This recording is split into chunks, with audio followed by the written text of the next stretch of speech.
Ассалаумағалейкум, мен құрметті көрермендерім. Баршаңызға қайырлы кеш. Құс бағымдарыңыз қалай өсіп жатыр ма? Так, бізде жаңадан келген тауықтарымыз қазіргі таңда түлеп жатыр. Жүндері түсіп, жаңа жүн шығып жатыр. Және де бізде кішкене қора салқында болып тұр ма? Тауықтар жөті бір сүңкіреп тұр. Сіздерде қораларыңыз қалай? Жылы ма, салқын ба? Комментарияға жазып кетіңіздер. Кешкі жемдерін беріп жатыр едім. Қазір міне ішін көрсетейін сіздерге. Ішін қараңыздар, міне жүндері түскен тауықтардың. Бұлар қазір түлеп жатыр. Ала бұйыртса, түлеп болғаннан кейін әп-әдемі тауықтар болып шыға келеді.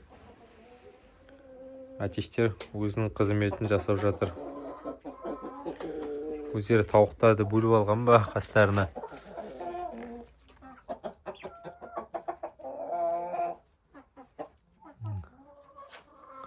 Бұлар енді 5 айға кетіп жатқан әтештер ғой, ала қосса.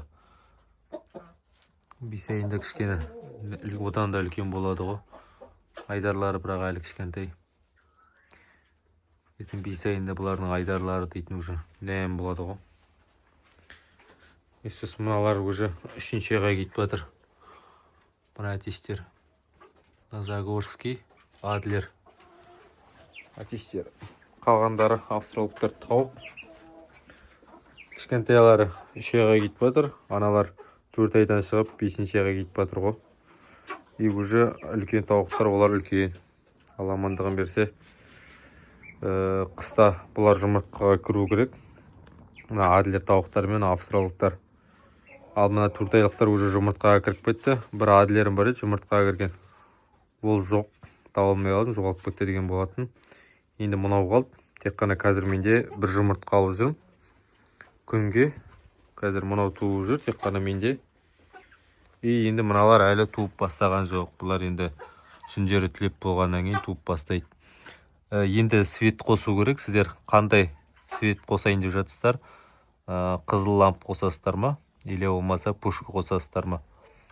Менде пушка де бар, қызыл лампы да бар. Мынаның ішіне енді өздеріңіздің ойларыңыз жазып кетіңіздер. Қызыл лампының өзі бұның ішін жылытуы мүмкін.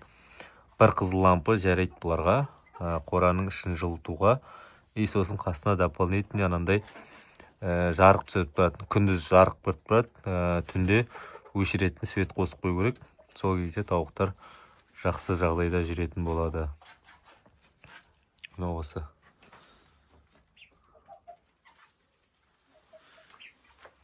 Тауықтар